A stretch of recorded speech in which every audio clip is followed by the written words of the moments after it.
shall we have another of the Just Flying videos? But before we start, here's New Zealand, and in the southwest, if we zoom into the southwest corner, we have Northeast Island in the southwest.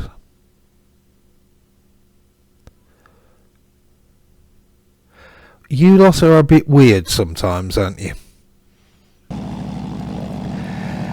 Right, we're back at Mercer again, which is where we landed in the last Just Flying video. That's not going to be a regular thing of starting where I left off with this video series, but well, it is today.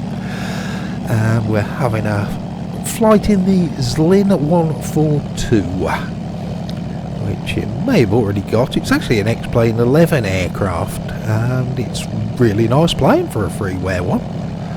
Although I rarely use it. I mean, it's lovely, but it's a bit slow, a couple of other small things, but that is just my personal preference. There's nothing bad I can say about the plane itself. That's very nice. Okay, the wind is 0.656 knots, so not too much to worry about there. Let's go flying.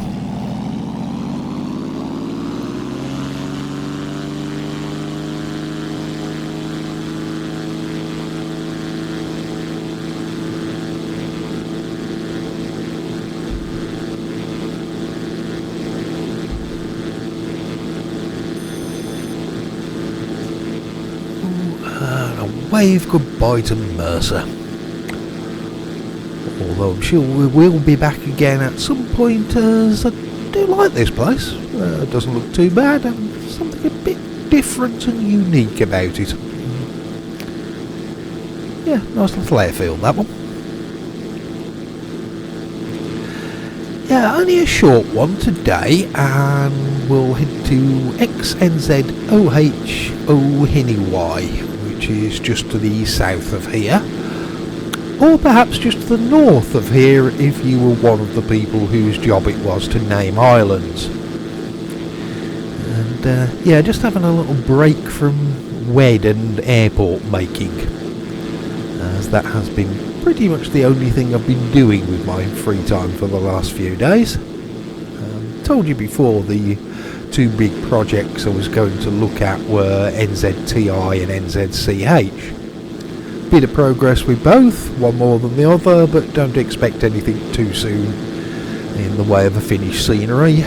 Plenty to do with both of those, so yeah, chances are you might get an as yet unnamed airfield first. And I say that because even I don't know what it is yet. Yeah, X-Plane scenery making, it does allow me to indulge my creative side, although some places much more so than others.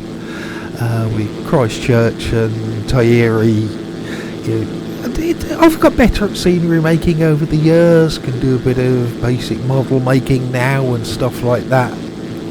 So I'm trying to come up with something that looks reasonably like the real airfields.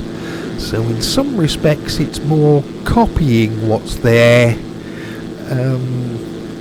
So I thought, just to have a bit of fun, maybe I should find a spot and make myself a little fantasy airstrip. No copying at all then, as it's totally creative, as it is a fantasy one, and I can do what I want with it. It's with Atiro Airfield, for instance. That was a totally fantasy one. It was a lot of fun to make, like the way it came out, and in fact, yeah, let's go there in the next Just Flying episode.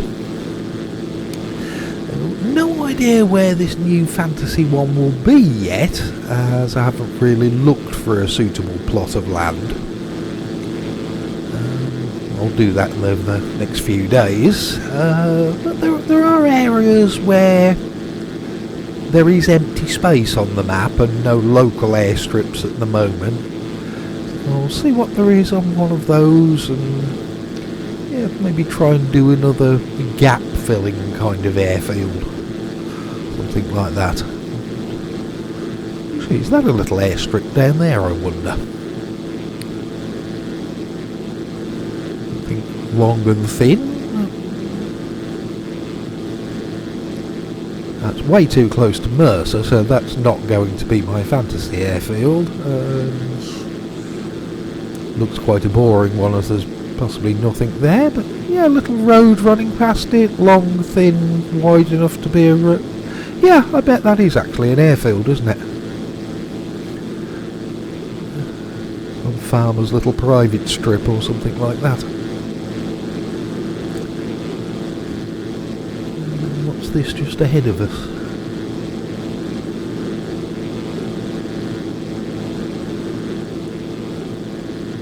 Yeah, it looks like a little race circuit, doesn't it?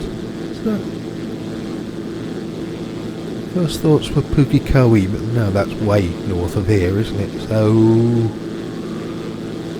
yeah, no idea what that one is. That seems nice enough. From up here it looks like it's on a bit of a slope, so I doubt that they could ever have a runway.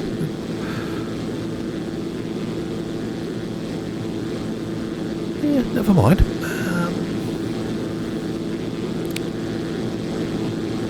Yeah, so that'd be 3 airfields in the work in progress section, but quite like doing that anyway, because as you can probably imagine, putting in a taxi line and then another taxi line and another, it can get a bit boring, so to be able to swap between projects, that's quite a nice thing to do. I just follow this road down now and we should get there. Yeah, I thought of something a few hours ago, so rather than try and look it up myself, let's throw this open to you lot. Company logos written on the underside of airliners. Okay, there's others I found as well. Flybe, Eurowings, TUI, Philippines Airlines, Saudi, Egypt Air. There's lots of different companies doing it.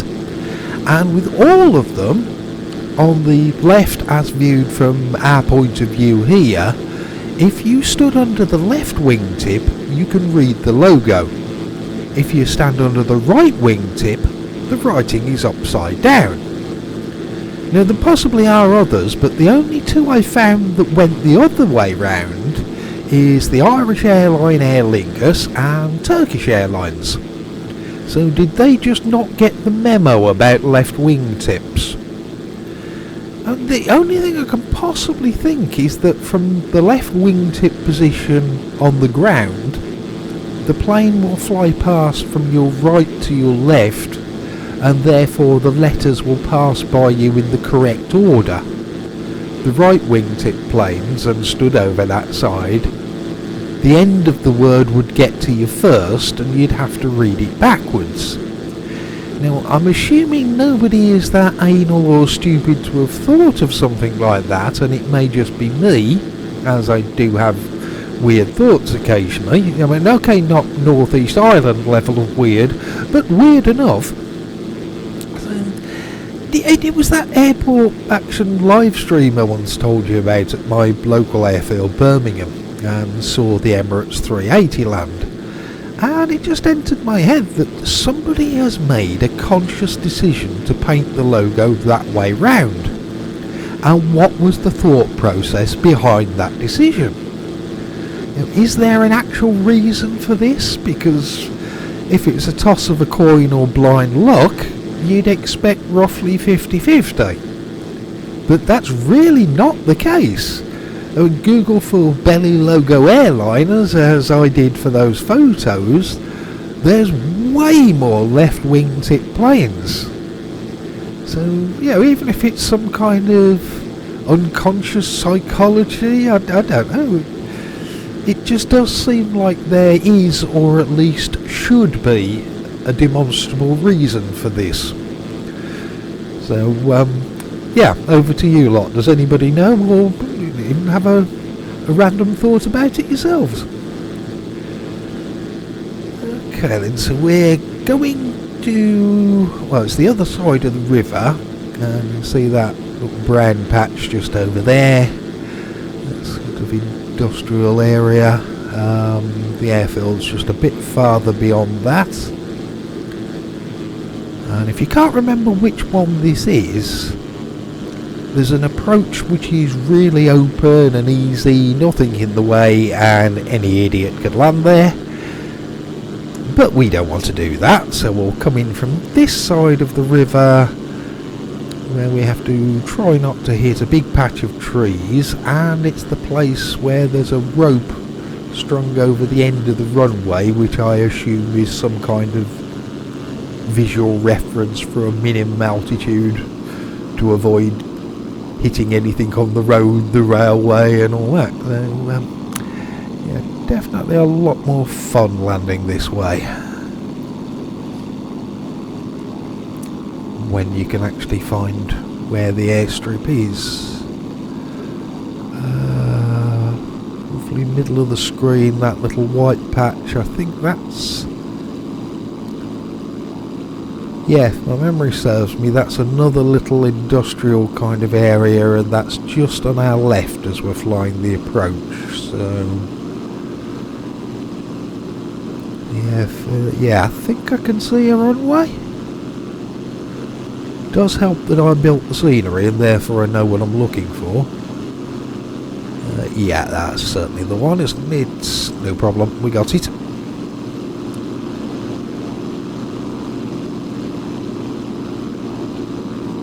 Let's see how we do. I'll skim these treetops and then see if we can get down.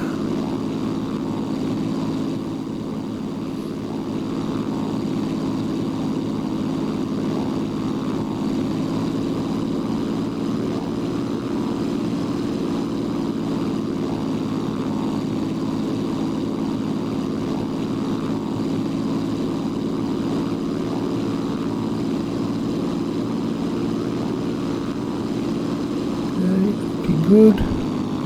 Don't think we got any leaves in the wheels. Missed the road. Only just missed that, I think. Right. There wasn't a loud bang, but that may have been because there might not be a loud bang built into the sound pack for this aircraft.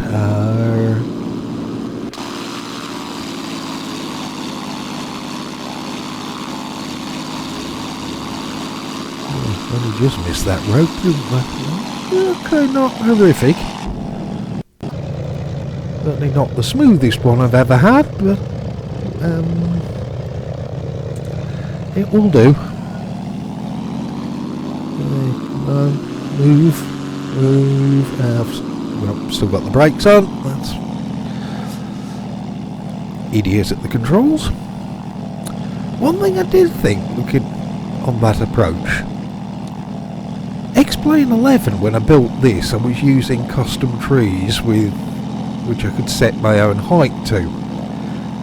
Now with the quick X-Plane 12 conversion, this was using a tree set that was available at the time, but since then Laminar have given us lots more tree sets, and those are way too tall, where to miss those trees you don't really get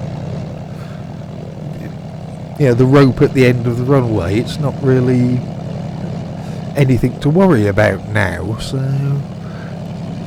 that could be one to have a little tweak of and see if there's other better and slightly lower trees.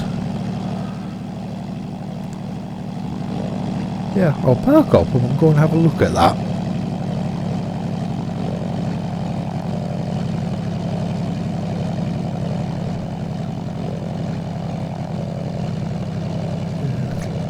Area here, just turn round. Cool.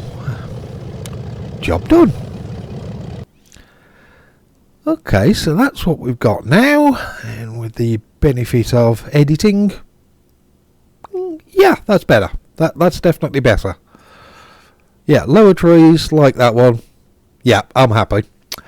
Okay, by the time you watch this video, the updated XNZ-OH will now be in my mega folder, if you wanted to go and get a copy of that. Alright, see you next time then. Bye.